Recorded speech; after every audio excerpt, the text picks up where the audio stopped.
El 15M y luego el nacimiento de Podemos dio estatus de ciudadanía a los politólogos. Les llevó mayoritariamente a las tertulias y consolidó el espacio de los que escribían columnas en los periódicos. Los que se dedicaban a las encuestas igualmente tuvieron un momento de gloria y una mayor presencia, pues acompañan con una sensación de fiabilidad las patadas que por lo general le meten a las encuestas los medios de comunicación, que como son quienes las pagan, quieren en realidad publicar lo que les interesa. Las tertulias han ganado en calidad, qué duda cabe, aunque ningún politólogo ha logrado un enorme brillo, porque la ciencia política ahora mismo no tiene mucho brillo. Algunos han obtenido, por supuesto, un mayor conocimiento del que tiene un profesor de universidad, pero más allá de esa necesidad televisiva de reclamarles para convertir cualquier acto político en un espectáculo, no hay politólogos a la altura del reconocimiento que tienen los periodistas que acompañan o han acompañado a la política española. Los politólogos no pueden brillar porque en nombre de un supuesto rigor han renunciado a la intuición y a los grandes relatos, que son los que colocan cada acto dentro de una constelación que le da sentido. Si solo son narradores asépticos, se convierten en aburridos cuentacuentos, que no aciertan a decir sino lugares comunes, que los periodistas, que tienen un menor sentido del ridículo, superan y desbordan. Ni las intuiciones ni los grandes relatos son realmente científicos. Pero le preguntaron a Robert Oppenheimer, el físico teórico, conocido como el padre de la bomba atómica, si creía en los efectos del muérdago que colgaba encima de su puerta, ese muérdago de los druidas.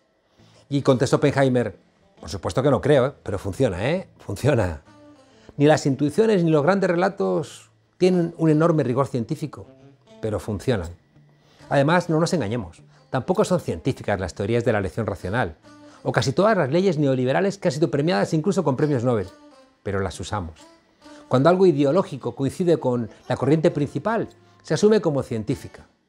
Pero si cuestiona el marco de la democracia representativa o el modelo capitalista, entonces es rechazada por la propia academia como ideológica. Los politólogos deben enfriar los hechos, pero no convertirlos en algo anodino. Giovanni Sartori era uno de los politólogos más queridos del statu quo politológico. Se fue de Italia, se marchó a finales de los años 60 porque creyó que la nacionalización de la red eléctrica significaba el comienzo de una dictadura comunista. Por cierto, nunca pensó en irse de Italia cuando la democracia cristiana gobernaba en connivencia con la mafia. Por eso escandalizaron más sus palabras en 2004 cuando regañó a la ciencia política, cuando dijo que acudir para creer a las reuniones anuales de la Asociación Estadounidense de Ciencia Política es una experiencia de un aburrimiento sin paliativos, como leer para creer la elegible y a menudo irrelevante American Political Science Review. Los politólogos no enfrían los hechos, los convierten en algo aburrido.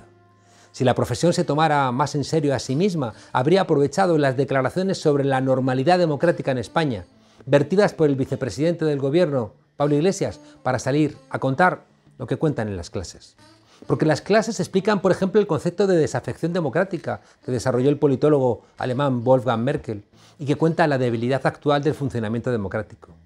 O hablan también con O'Donnell de democracias delegativas, es decir, de democracias clientelares, donde no funciona el imperio de la ley, donde hay judicaturas caprichosas y donde la rendición de cuentas es meramente electoral, cada 4 o 5 años.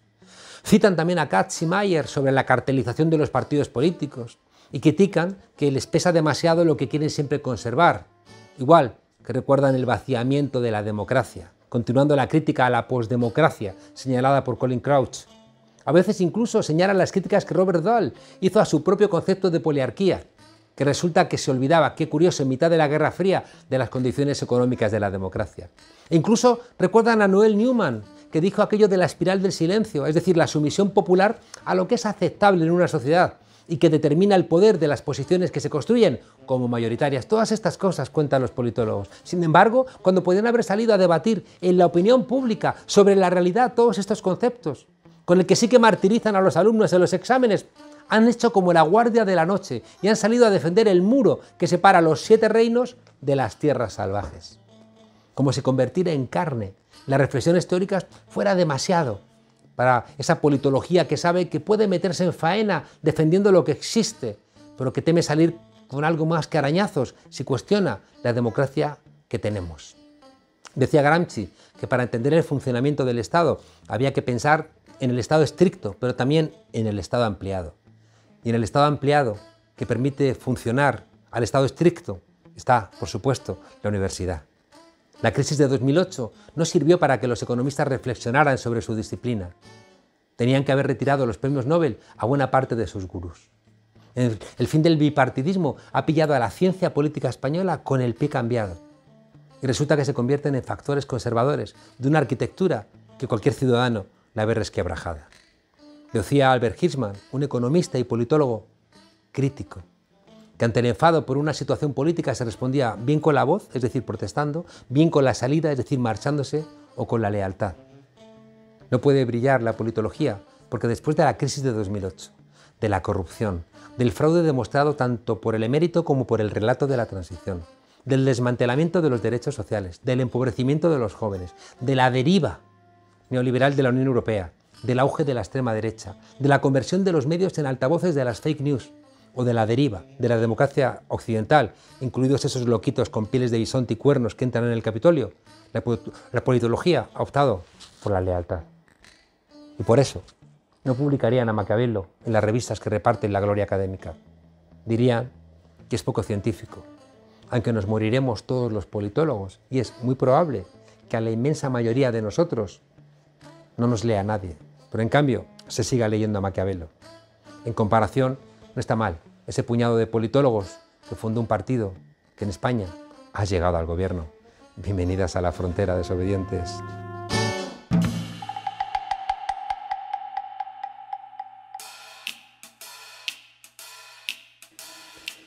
Por primera vez en unas elecciones autonómicas, Vox ha superado al PP como el partido de derechas más votado.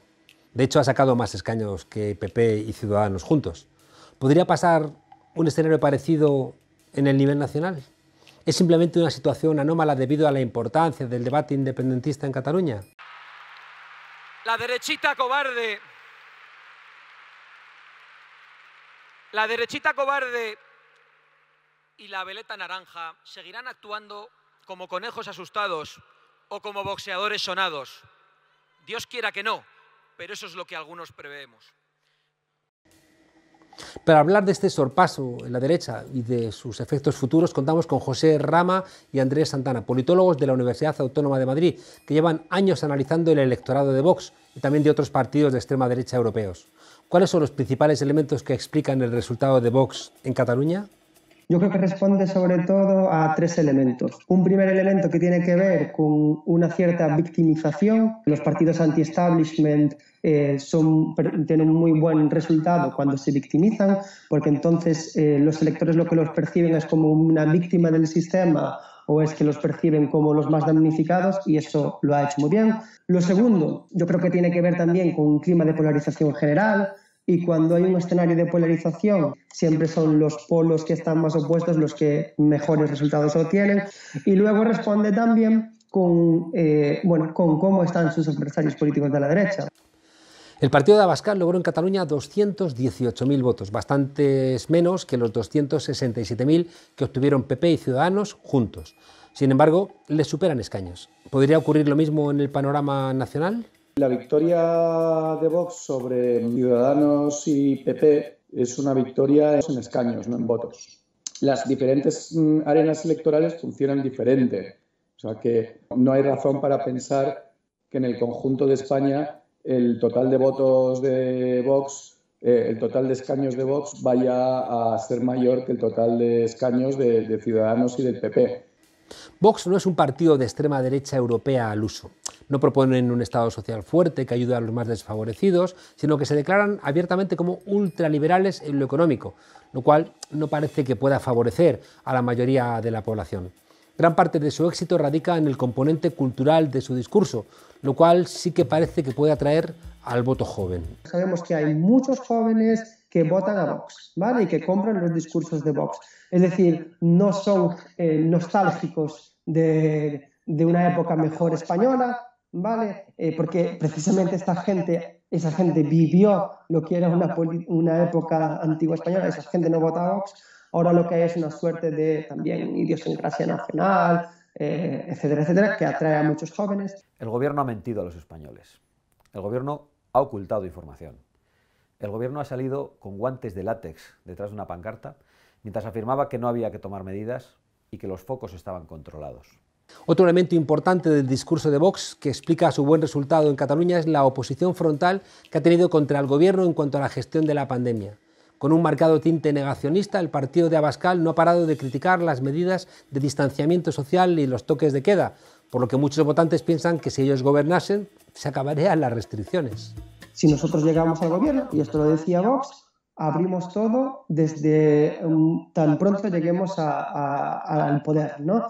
Abrimos todo, me refiero a abrimos la hostelería, damos, es decir, las soluciones para luchar contra la pandemia no son, digamos, la distancia social o las franjas horarias o los aforos, sino que otro tipo de medidas, no se sabe muy bien cuáles, porque el Vox tampoco los han explicitado, pero sí el abrir todo desde el minuto uno, lo cual hay un porcentaje de gente que obviamente escuchando estos discursos y que se está viendo muy salpicada por la situación actual, muy salpicados económicamente, están viendo además que los ERTEs no llegan, están viendo además que no hay medidas concretas para ciertos colectivos y que sin duda han podido comprar también estos discursos de Vox. Si Ciudadanos se encontrase en una mejor situación, Vox no hubiera obtenido tanta representación. El Partido Naranja, que nació de hecho en Cataluña con la clara intención de frenar el independentismo, está ahora en una debacle tanto a nivel autonómico como nacional. Su electorado, harto de la dudosa identidad del partido de Arrimadas, ha buscado refugio tanto en la extrema derecha como en el centro izquierda. La parte más de derechas del voto de Ciudadanos que estaba usando el partido como voto útil se encontraba con que Ciudadanos había perdido bastante apoyo electoral. Esos votantes que querían un partido creíblemente antiindependentista y que estaban votando a Ciudadanos, el plantearse a cambiar hacia el PP parece ser que no ha funcionado bien porque siguen sin confiar en él como una opción creíble. Y esos votantes se fueron a Vox. Ahora, ha habido muchos otros votantes de Ciudadanos que han considerado que en estas elecciones el PSC/PSOE en estas elecciones sí era una opción creíble frente al independentismo. Y por tanto se han ido muchos más electores de Ciudadanos al PSC/PSOE. Además, a diferencia del partido que fundó Albert Rivera, Vox no depende de una sola persona y su liderazgo está cada vez más diversificado.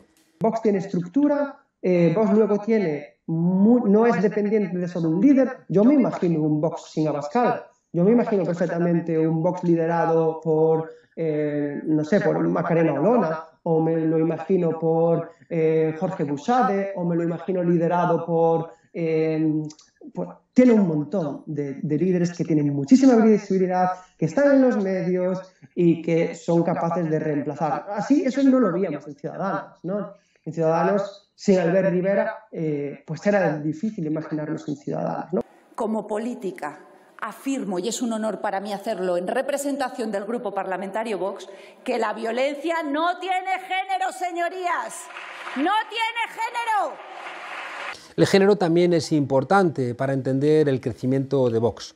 Su mejora electoral se debe en parte a las críticas frontales que hacen contra las políticas de igualdad, situándose como el partido que más abiertamente se opone al feminismo.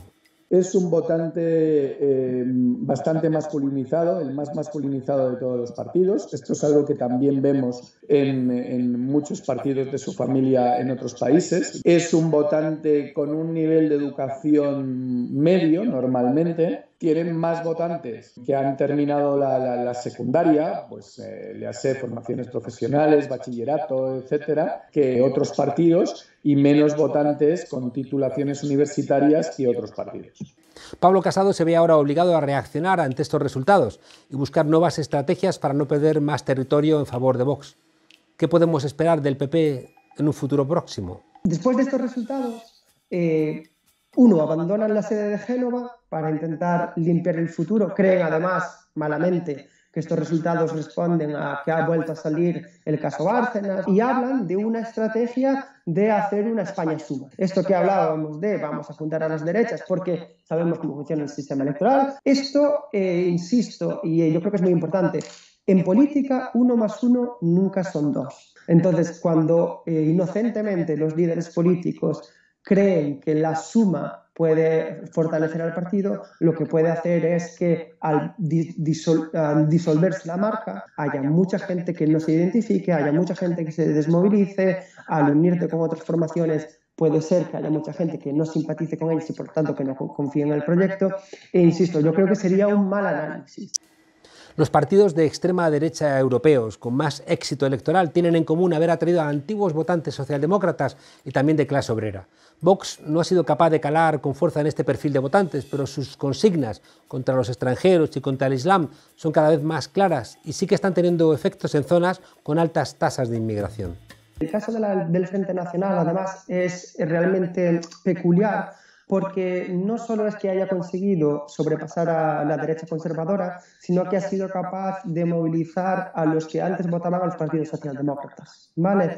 Es decir, si antes el obrero, lo que se le alineaba era con un partido que clásicamente ubicábamos en la izquierda, ahora el obrero ve que sus demandas, o el único que hace eco de sus demandas, son este tipo de formaciones. Eso sin duda, al hacer que sea un partido más transversal, es lo que hace que supere a formaciones conservadoras y que compita por la presidencia de Francia en este caso, ¿no? En España puede pasar lo mismo.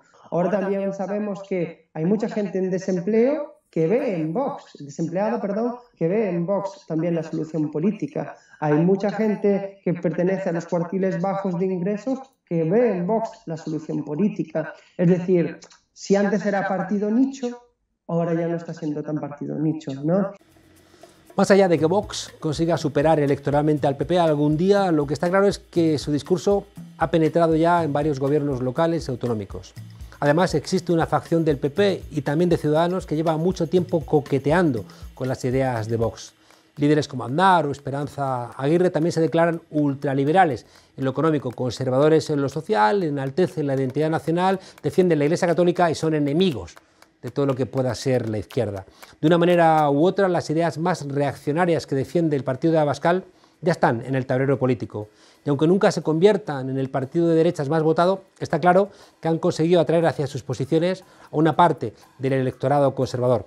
Es verdad que siguen siendo un partido que se parece más a las fuerzas políticas reaccionarias del siglo XIX que a lo que supone esa extrema derecha europea, que es crítica con el capitalismo financiero, que son críticas de la globalización, que son críticas de un sistema económico que golpea a sectores populares. En el caso de Vox no representan esos ámbitos, pero sí que es verdad que pueden ser capaces de captar en este capitalismo en crisis, bueno, lo que hemos visto que ocurrió a lo largo de la historia siempre que el capitalismo ha estado en crisis.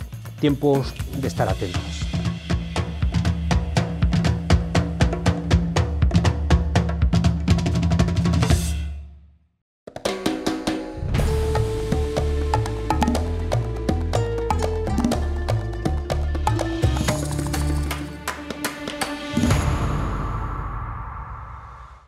¿Qué tal, Juan Carlos? El presidente de la Argentina, Alberto Fernández, en la apertura de sesiones en el Congreso el 1 de marzo, hizo un anuncio importantísimo respecto del Fondo Monetario Internacional.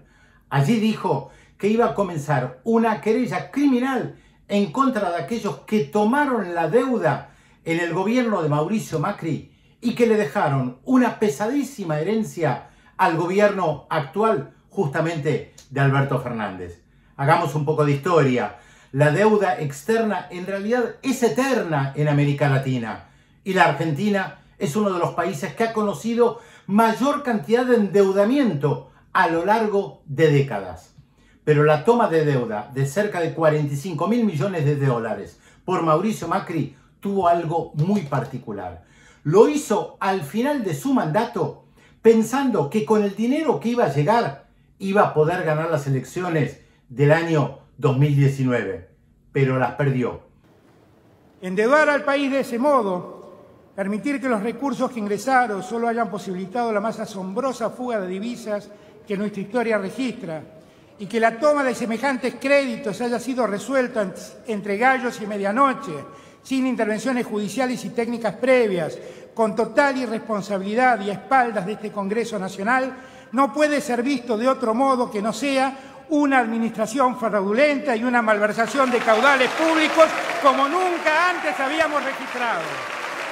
¿Cómo sabemos que fue una maniobra en realidad para ganar las elecciones? Esto lo dijo un funcionario de los Estados Unidos, que reveló que efectivamente el préstamo que el Fondo Monetario Internacional le había otorgado a Mauricio Macri tenía como objetivo que su posición fuera sólida de cara a las elecciones.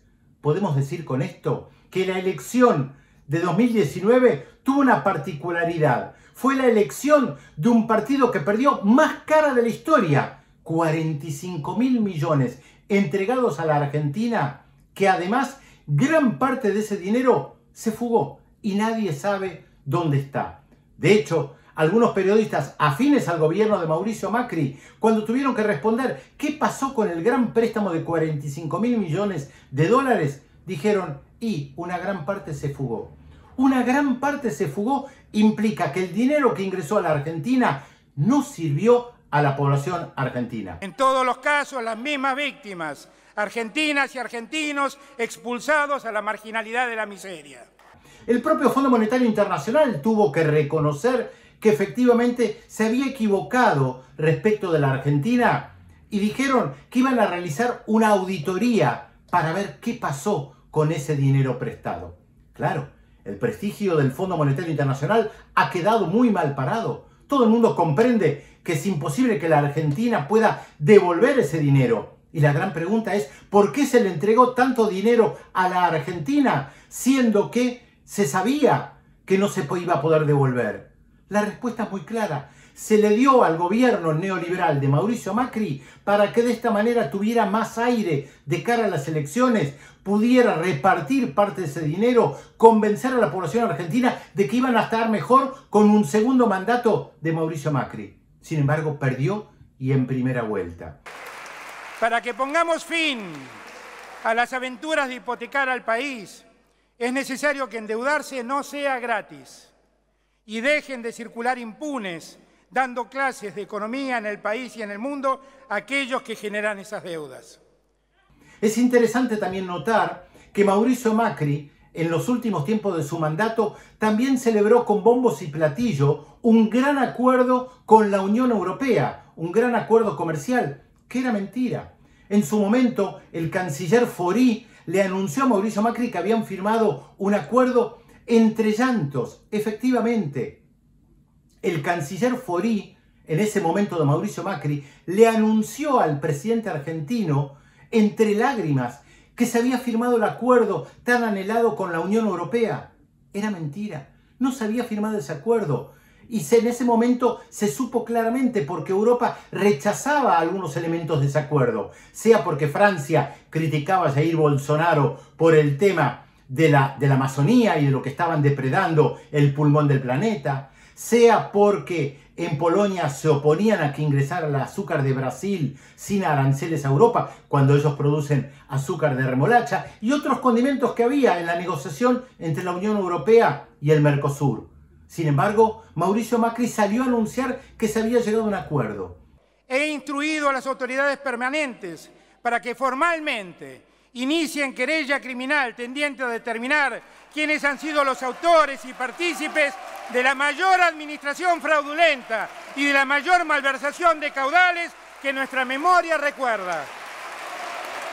¿Cómo sabemos que era una gran mentira? Hace pocos días nada más, el canciller actual de Uruguay, ante su parlamento, reveló que en las negociaciones en su momento se había anunciado por parte del gobierno argentino que se había llegado a un acuerdo porque eso le iba a servir en la campaña electoral a Mauricio Macri. Esto quiere decir que el gobierno de Mauricio Macri anunció que había un gran acuerdo que no existía y por otra parte recibió del Fondo Monetario Internacional una cantidad impresionante de dinero sabiendo que no se iba a poder devolver.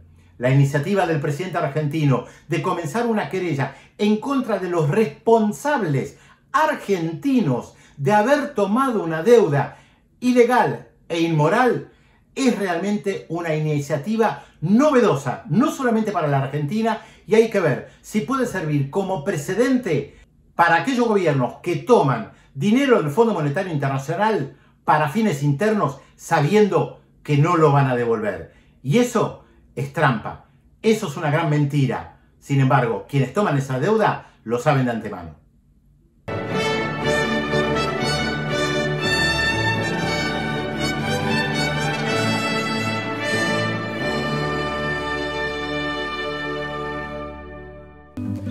Hola Juan Carlos, bueno, como siempre hablamos de Ayuso en el programa y es una de las estrellas de este Late Night, pues hemos pensado en hacerle una canción, a ver qué te parece.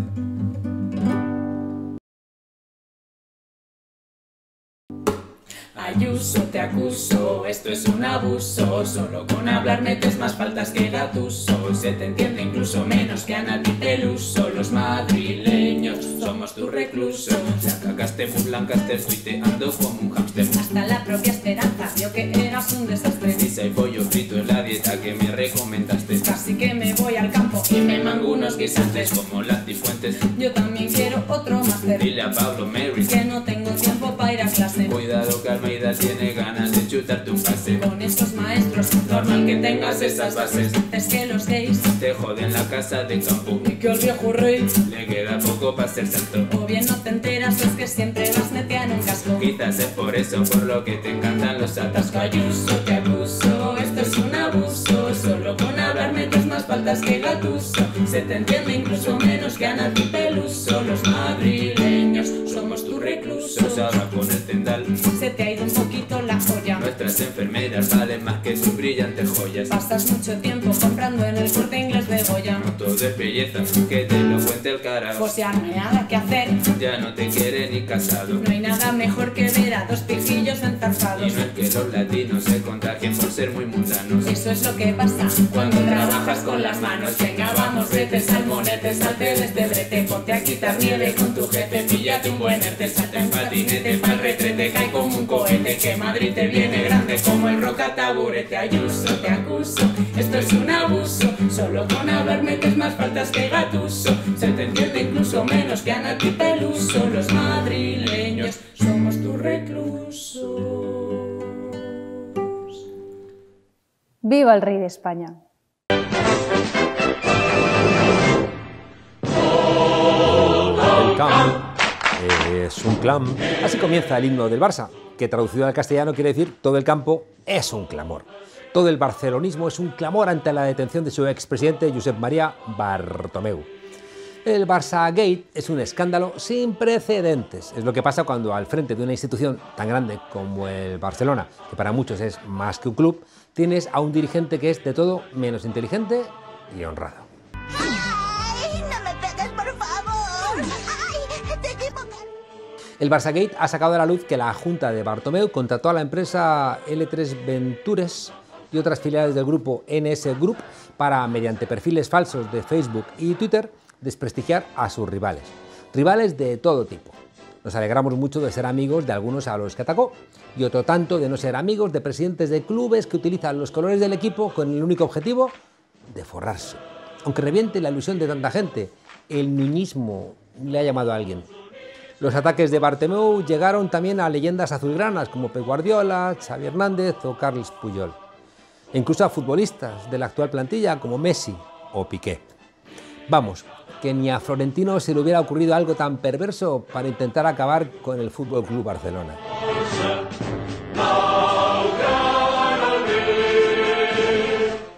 Sé fuerte, Bartomeu.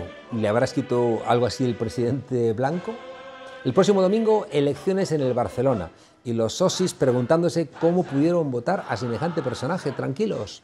Si los españoles dieron la mayoría absoluta a Aznar, si votaron a Rajoy, si los americanos llevaron a la Casa Blanca a Trump, es que a veces las urnas las carga el diablo. Ya lo dijeron los griegos clásicos. Los manejos de Bartomeu demuestran por qué el fútbol es el deporte rey. Rey y Borbón a más señas. No hay deporte más monárquico que el fútbol. Pelé era o rey, Francescoli el principito y Bartomeu pasará a la historia de Barcelona como el rey felón, aunque en algunas cosas recuerda más al evento. Lo siento mucho, me he equivocado y no volverá a ocurrir. Josep María Bartomeu no se ha equivocado. Cuando pagas 1 millón por un trabajo que tiene un coste de mercado de 100.000 euros, sabes muy bien lo que estás haciendo. Que se lo digan a Bárcenas. Cuando troceas facturas para evitar el filtro de la Comisión de Control del club, sabes perfectamente por qué lo estás haciendo. Que le pregunten, no sé, ¿a Ayuso? Y la verdad que no hace tiempo que no hay proyecto, no hay nada, se van haciendo malabares y van tapando agujeros a medida que van pasando las cosas. Dios, qué buen vasallo si hubiese buen señor. Una frase de hace casi 1000 años sirve para comprender el burofax de Messi hace unos meses. Lo que sentía cuando anunció que quería abandonar el club de sus amores. Desde hace algunos años, el astro argentino suspira por un proyecto ganador. Buenos fichajes para poder competir por todo. El que los mozos hayan fichado a Bartomeu no deja de ser un buen comienzo.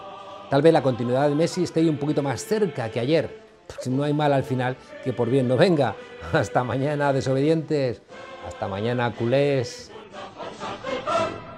Barça, Barça.